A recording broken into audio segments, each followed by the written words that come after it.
Información precisa, completa, veraz, objetiva e independiente. Directo a tu pantalla. Voz de América en RCR 750.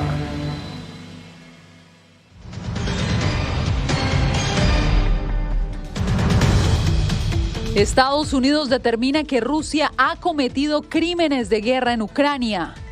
Biden viaja a la cumbre de emergencia de la OTAN y Rusia lanza fuerte advertencia contra la posibilidad de enviar una misión de paz a Ucrania. Además, embajador de Nicaragua rompe contra el gobierno de Daniel Ortega durante sesión de la OEA. Pensé que podía hacer algo con mi pincel. Y un pintor mexicano viaja desde Texas a Polonia para ayudar a las víctimas de la invasión rusa.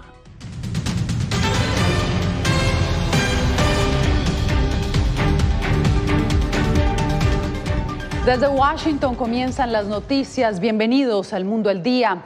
Estados Unidos determinó formalmente que el ejército ruso ha cometido crímenes de guerra en Ucrania.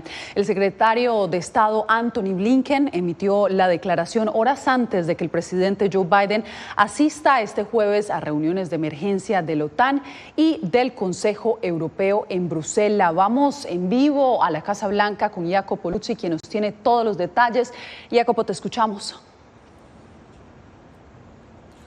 Yasmín, el presidente Joe Biden ha llegado a Bruselas y mañana empezará sus cumbres con la OTAN y los aliados europeos. Se espera que Occidente adopte acciones más enérgicas contra Moscú, monitoreando también la posición de China en este conflicto. Ya se impusieron varias rondas de sanciones, pero frente a posibles amenazas rusas como el uso de armas químicas y los crímenes de guerra por mano rusa que ahora Estados Unidos acaba de reconocer, Biden quiere aumentar la presión y eso es lo que se espera que pase este jueves.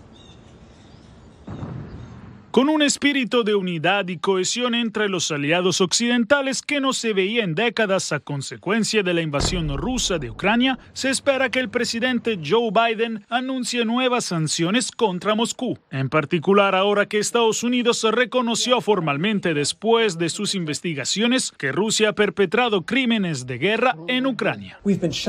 Nos han impactado las imágenes de las fuerzas rusas y los ataques contra sitios civiles en Mariupol, incluido el hospital de maternidad, el museo y una escuela de arte. Naciones Unidas y otros observadores creíbles han confirmado cientos de muertes de civiles y creemos que la muerte exacta de civiles contada será en los miles. Mientras Estados Unidos continúa recuperando evidencias y evalúa cómo llevar frente a la justicia internacional a Rusia, la OTAN ya anunció que duplicará el número de grupos de batalla en su flanco oriental. En pocas palabras, defensa del territorio OTAN, mantener la ayuda a Ucrania, pero sin buscar una escalada del conflicto. Espero que los aliados acepten brindar apoyo adicional, incluida asistencia en seguridad cibernética, así como equipos para ayudar a Ucrania a protegerse contra amenazas químicas, biológicas, radiológicas y nucleares. En la cumbre, Polonia quiere proponer el envío de fuerzas de paz internacionales a Ucrania, algo que el Kremlin definió imprudente y que llevaría a un enfrentamiento entre OTAN y Rusia. Al mismo tiempo, Joe Biden busca coordinar con los aliados la posible respuesta occidental si Rusia cruza líneas rojas como el uso de armas químicas. Creo que es una amenaza real. Pocos observadores creen que las posibles decisiones en estas reuniones sean suficientes para disuadir al presidente ruso Vladimir Putin de continuar con su invasión. Ahora que él ha tenido tantas pérdidas, tantas bajas del personal militar, él no puede volver a Moscú sin una victoria. O sea, él realmente requiere una victoria importante, si no, él pierde su prestigio.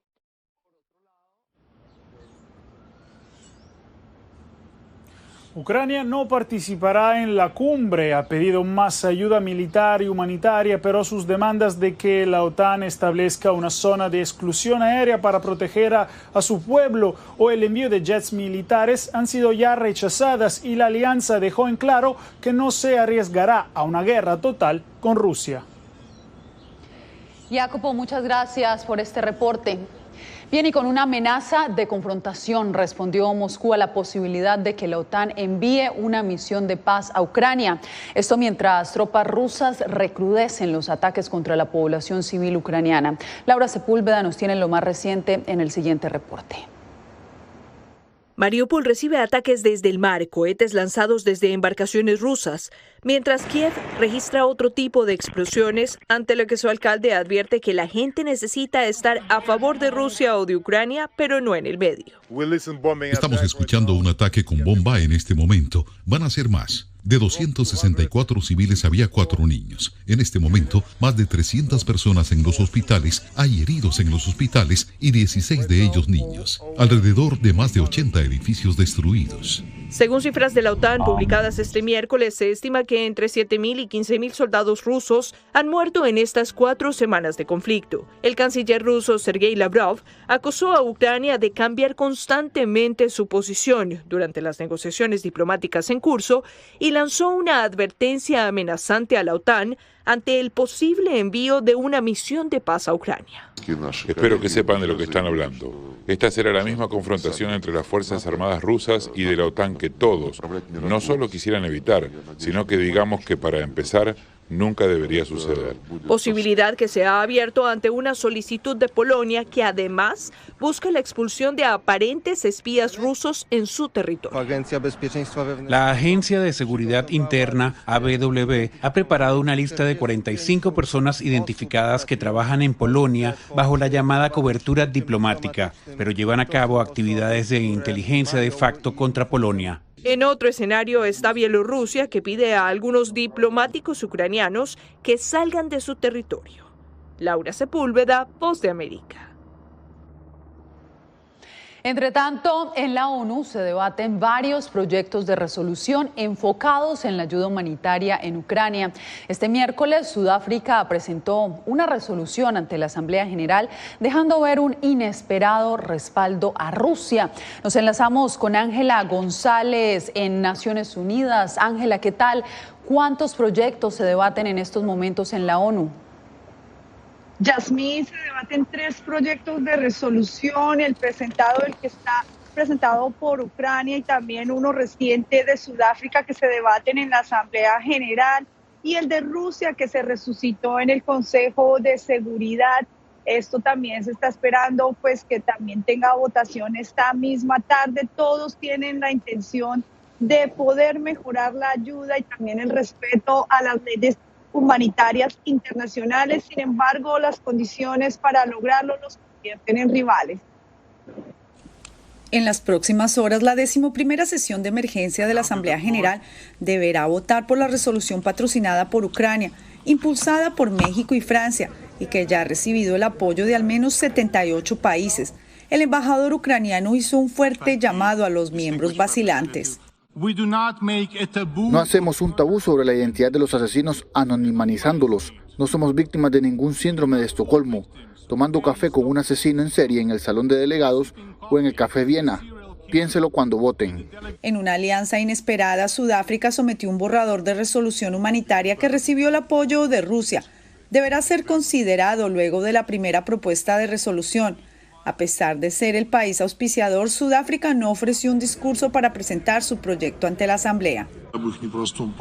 En el contexto de los esfuerzos antirrusos de los colegas occidentales, tomamos nota de la iniciativa de nuestros compañeros sudafricanos que presentaron un texto alternativo que es muy similar a nuestro proyecto de resolución humanitario en el Consejo de Seguridad.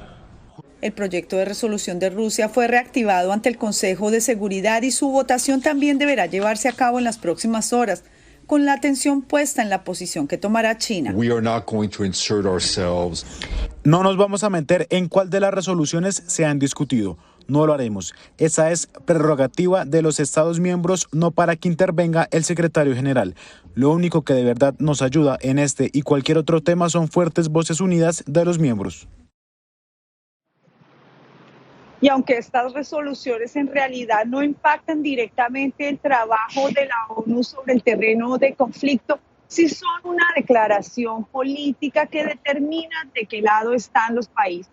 Yasmín. Ángela González desde Nueva York, muchas gracias. Y el mundo sigue sintiendo los efectos de esta guerra en muchos sentidos, desde el aumento en el precio de la gasolina hasta en los alimentos.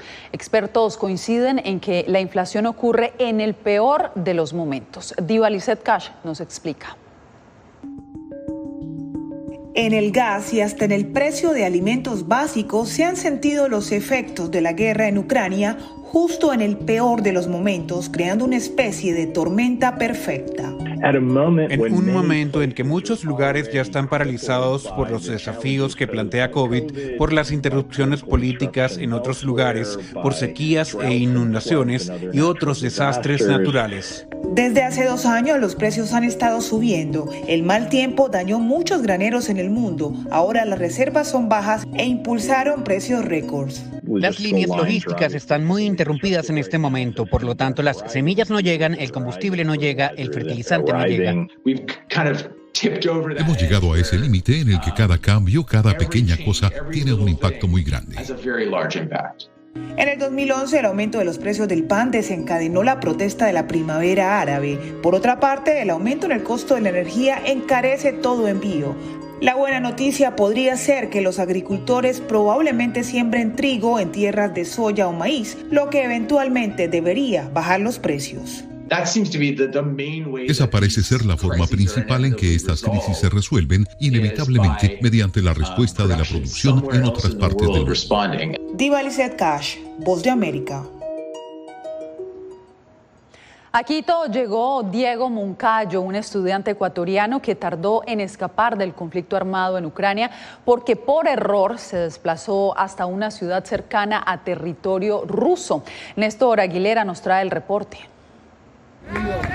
Es el emotivo momento el reencuentro entre Diego Moncayo y su familia en el Aeropuerto Internacional Mariscal Sucre de Quito.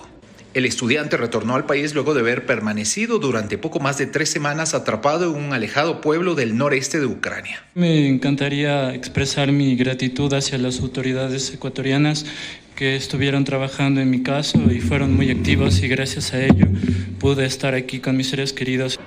Diego llegó por error a Chotska al tomar un tren en dirección contraria en su intento por huir de la ofensiva rusa. Su caso y su posterior escape generaron amplia cobertura de medios nacionales e internacionales.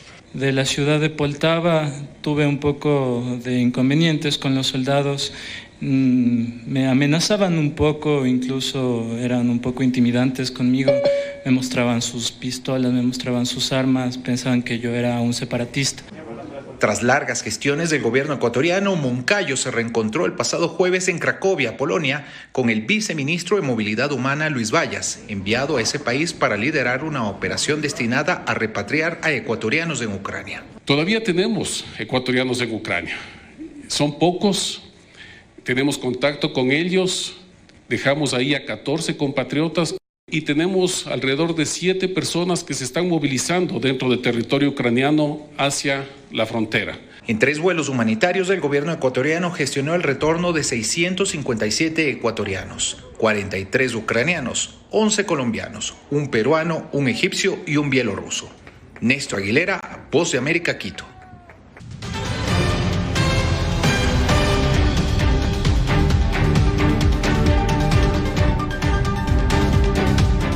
A sus 84 años murió Madeleine Albright, la primera mujer secretaria de Estado de Estados Unidos.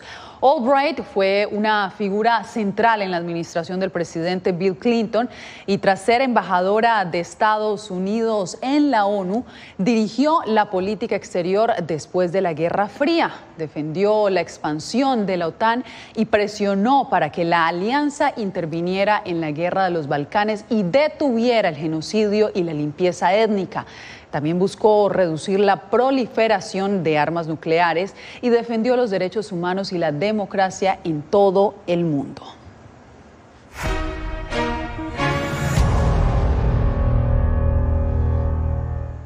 Moderna anunció este miércoles el resultado de las pruebas clínicas de su vacuna contra el coronavirus en niños menores de 5 años. Las muestras revelan que esta vacuna es segura, pero su eficacia muestra un panorama más complicado.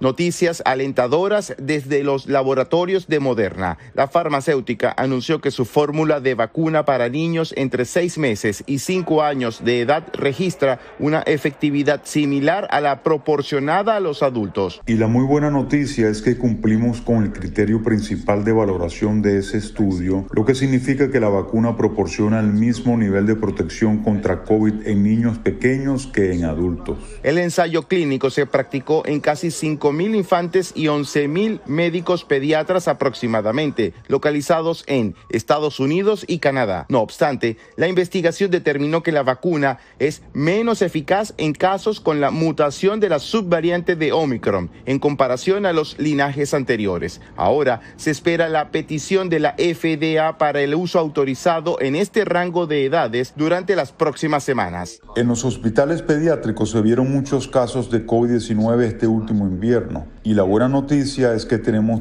todos los motivos para creer que la vacuna evitará todos esos resultados o la mayoría de ellos. Moderna formuló su anuncio mientras expertos en salud pública advierten sobre el incremento de nuevos casos de la subvariante de Omicron BA.2. Los Centros para el Control y la Prevención de las Enfermedades informaron que 1 de cada 3 casos en la nación corresponden con esta versión del coronavirus. El riesgo sucede al producirse movilizaciones en todo el país a causa del receso de primavera en el sistema escolar. José Pernalete, Voz de América.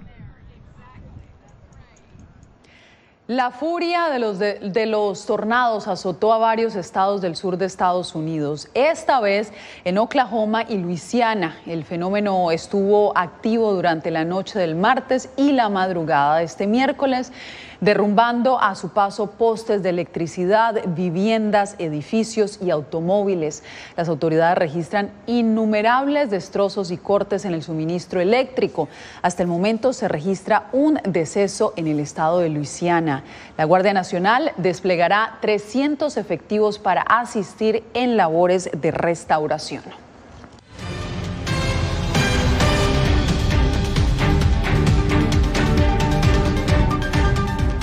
Una inesperada intervención hizo este miércoles el embajador de Nicaragua en Washington al calificar a su gobierno de dictadura.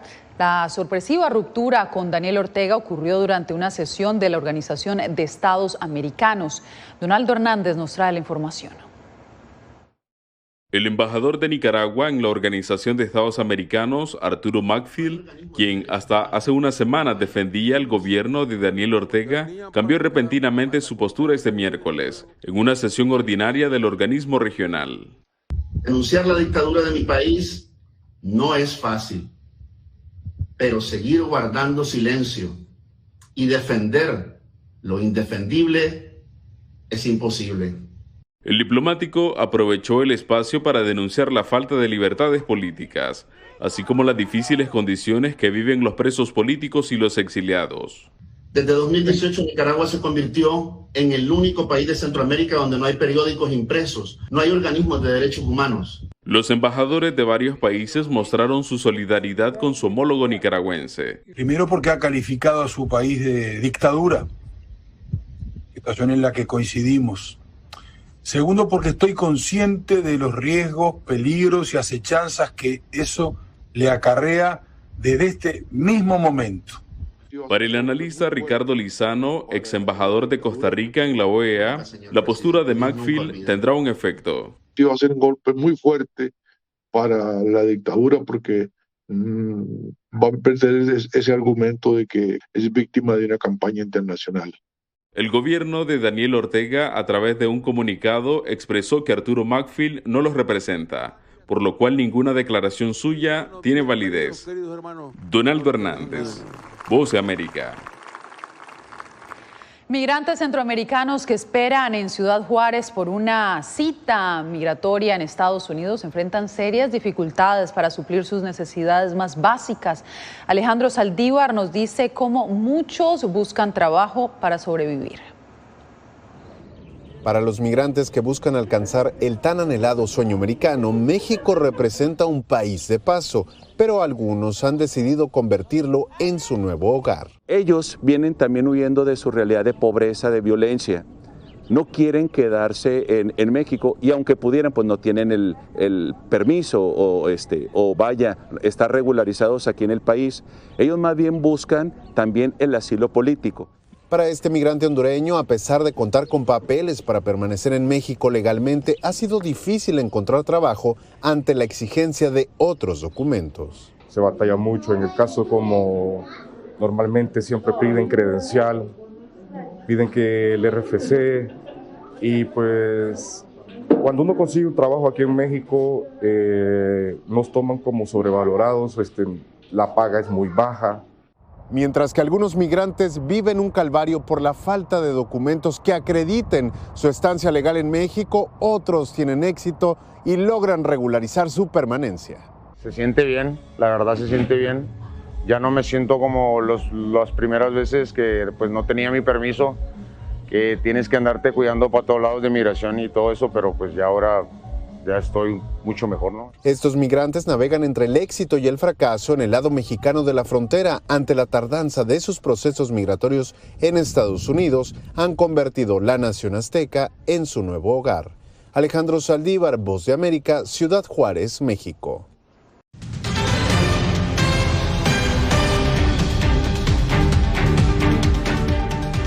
Miles de kilómetros tuvo que recorrer un mexicano que se propuso llegar a Polonia cuando las tropas rusas invadieron Ucrania el 24 de febrero.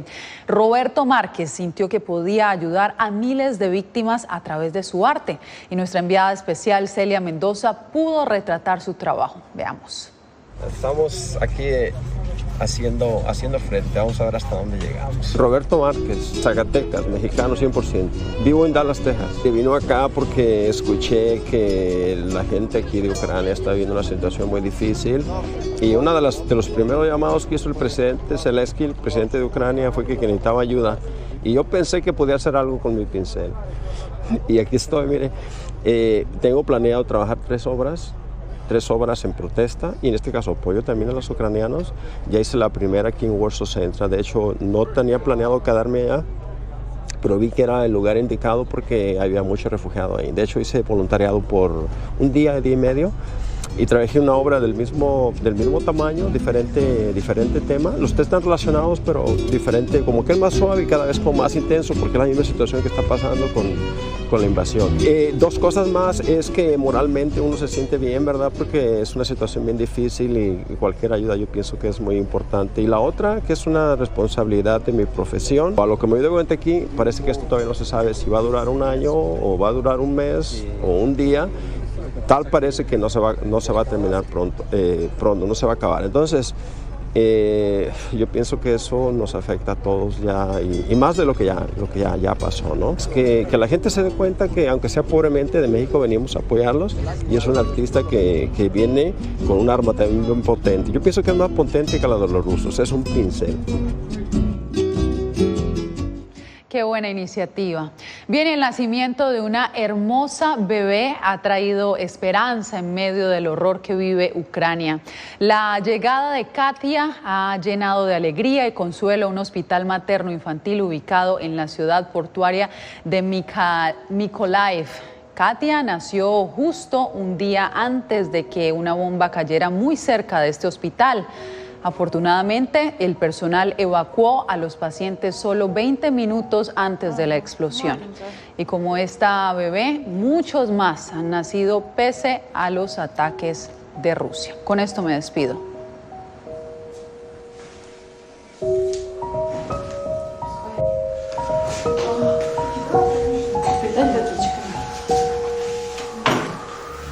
Radio Caracas Radio presentó Voz de América.